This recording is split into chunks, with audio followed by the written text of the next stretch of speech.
আপুনিও হোৱাটছআপ চলায় নেকি বা আপুনি হোৱাটছআপ চলাই ভাল পায় নেকি? বৰ্তমান সময়ত প্ৰত্যেকৰে স্মাৰ্টফোনত হোৱাটছআপটো এটা অতি প্ৰয়োজনীয় বস্তু হৈ পৰিছে। হোৱাটছআপৰ অবিহনে যেন দিনটোৱে অন্ধকাৰ হৈ পৰিব। কিন্তু হোৱাটছআপৰ বাবে আপোনাৰ জীৱনলৈ নামি আহিব পাৰে কাল অমানিশাত। ইতিমধ্যে বহুজনৰ মৃত্যু হৈছে এই হোৱাটছআপ ব্যৱহাৰ কৰি। হয়, আপোনালোকে ঠিকেই শুনিছে যে হোৱাটছআপ ব্যৱহাৰ কৰাৰ ফলতে বহুজনৰ এতিয়া মৃত্যু হৈছে। আচৰিত আৰু অতি ভয়ংকৰ ঘটনাৰ সংঘটিত হৈছে, যিটো ঘটনা মই আপোনালোকৰ আগত ক'বলৈ ওলাইছোঁ। প্ৰথম কথা যে আপুনিও চাগে নিশ্চয় আপোনাৰ ফোনত হোৱাটছআপ চলাই প্ৰয়োজনীয় কিছুমান নথি পত্ৰ আদান প্ৰদান কৰে এজনে আনজনৰ লগত বা বিভিন্ন ধৰণৰ গ্ৰুপত আপুনিও সোমাই আছে। সেইখিনিলৈকে ঠিকে আছে, কিন্তু হোৱাটছআপত আপোনালৈ আহিব পাৰে কিছুমান অচিনাকি নম্বৰৰ পৰা ভিডিঅ' কলিং। সেয়েহে আপোনালোকক মই প্ৰথমে অনুৰোধ জনাইছোঁ, যিমান পাৰে সিমান এই ভিডিঅ'টো শ্বেয়াৰ কৰক, যাতে সকলোৱে মৃত্যুৰ মুখৰ পৰা অন্ততঃ বাচি যাব পাৰে, নাইবা সেই মানুহজনৰ বিপদৰ পৰা বাচি ৰক্ষা কৰিব পাৰে। আপোনালোকে যিমান পাৰে সিমান এই ভিডিঅ'টো শ্বেয়াৰ কৰক। প্ৰথম অৱস্থাত অচিনাকি নম্বৰৰ পৰা আপোনালৈ ফোন আহিব পাৰে। ফোন কৰিব পাৰে এগৰাকী যুৱতী নাইবা এজন যুৱকে। আপুনি যদি এজন যুৱক, তেনেহ'লে আপোনালৈ আহিব পাৰে এগৰাকী যুৱতী ফোন। যদিহে আপুনি এগৰাকী মহিলা, তেনেহ'লে আপোনালৈ আহিব এজন যুৱকৰ ফোন। এনেধৰণৰ চাইবাৰ অপৰাধ হৈছে যিটো শুনিলে আপোনাৰ হয়তো গা নোম শিয়ৰি উঠিব। আপুনি হঠাৎ এটা ভিডিঅ' কল অহাৰ পিছত আপুনি নিশ্চয় আপোনাৰ ফোনটোত ৰিচিভ কৰিবলৈ চাব হোৱাটছআপত।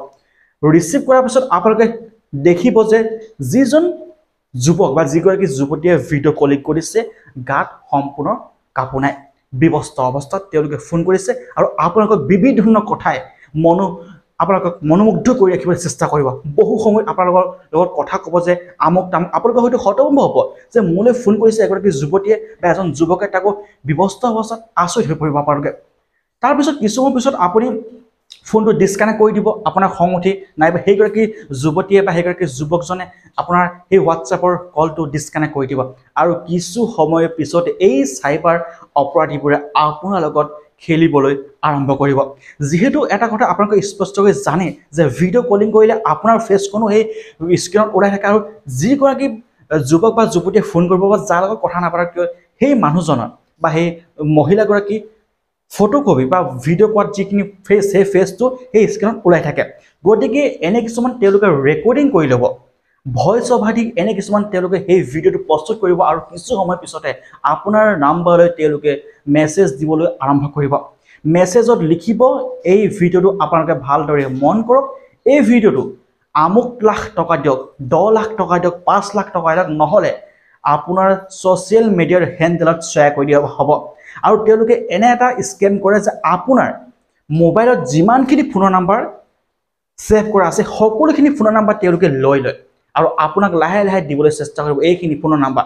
আপোনাৰ ফোনত থকা এইখিনি ফোনৰ নাম্বাৰলৈ এই ভিডিঅ'সমূহ, যিটো ভিডিঅ' এগৰাকী যুৱতী ব্যৱস্থ হৈ আছিল বা এজন যুৱক ব্যৱস্থ হৈ আছিল, আপোনালোকে ফোন কৰিছিল, সেই সম্পূৰ্ণ ভিডিঅ'বোৰ তেওঁলোকে কি কৰিব, আপোনাৰ পৰিয়ালবৰ্গৰ নাইবা আপোনাৰ ফোনত থকা যিখিনি ফোন নাম্বাৰ আছে সকলোলৈকে দিম বুলি ভয় ভাবুকি দেখুৱাব।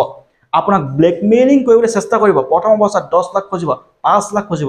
আপুনি আচৰিত হ'ব, আপুনি এজন সাধাৰণ মানুহ, সাধাৰণ শ্ৰেণীৰ মানুহ, কেনেকৈ আপুনি 5 লাখ টকা দিব, কেনেকৈ আপুনি ৰাতিটোৰ ভিতৰতে 4 লাখ টকা দিব। তাৰপাছত আপোনালোকক ভয় খুৱাব, যদিহে আপুনি টকা নিদিয়ে এই ভিডিঅ'সমূহ ছ'চিয়েল মিডিয়া হেণ্ডেলত এৰি দিয়া হ'ব, নাইবা আপোনাৰ ফোনত থকা যিমানখিনি ফোন নাম্বাৰ আছে সকলোলৈকে শ্বেয়াৰ কৰি দিয়া হ'ব। আপুনি কি কৰিব? আপুনি নাই তেওঁলোকক টকা দিব পাৰিব, নাই আপুনি এই কথা কাৰোবাক ক'ব পাৰিব, কাৰণ আপোনাৰ সন্মানৰ কথা আছে সমাজত। যদিহে কেনেকৈ ছ'চিয়েল মিডিয়াত তেওঁলোকে সেই ভিডিঅ'সমূহ এৰি দিয়ে, আপুনি কি কৰিব? আপোনাৰ মান সন্মান সকলো শেষ হ'ব। আপোনাৰ পৰিয়ালত যিখিনি সন্মান আছিলে, আপোনাৰ সমাজত যিখিনি সন্মান আছিলে, সকলো ধ্বংস হৈ যাব। তাৰপাছত কি কৰিব তেওঁলোকে? লাহে লাহে আকৌ বাৰে বাৰে ফোন কৰিব ধৰিব আপোনাক, বাৰে বাৰে আপোনালোকৰ মেছেজ দিব ধৰিব, আপোনাক ভয় খুৱাব। লাহে লাহে আপুনি মানসিকভাৱে ভাগি পৰিব। আৰু অৱশেষত এনেদৰে ভাৰতত এতিয়ালৈকে বহুজনৰ মৃত্যু হৈছে। আপোনালোকে চাব পাৰে এই সন্দৰ্ভত অসমৰ ডাঙৰ ডাঙৰ IAS বিষয়াসকলেও সতৰ্ক জাৰি প্ৰদান কৰিছে সমগ্ৰ ভাৰততে। তেওঁলোকে এটা কথাই কৈছে যে এনেধৰণৰ যদি আপোনাৰ লগতো সংঘটিত হৈছে, তেনেহ'লে আপোনালোকে ভয় নকৰিব, লাজ নকৰিব, আপোনালোকে আমাৰ ওচৰলৈ আহক, আমি সকলোখিনি আপোনালোকক সিদ্ধান্ত দিম, আপোনালোকক সহায় কৰিম যিমান পাৰে সিমান। গতিকে হোৱাটছআপ যিসকলে চলাই সাৱধান হওক, অচিনাকি ফোন নাম্বাৰৰ পৰা আপোনালৈ যদি আহিছে ভিডিঅ' কলিং, তেনেহ'লে ৰিচিভ কেতিয়াও আপোনালোকে নকৰিব। ভুলতো আপোনালোকে অচিনাকি নাম্বাৰৰ ভিডিঅ' কলিং ৰিচিভ নকৰিব।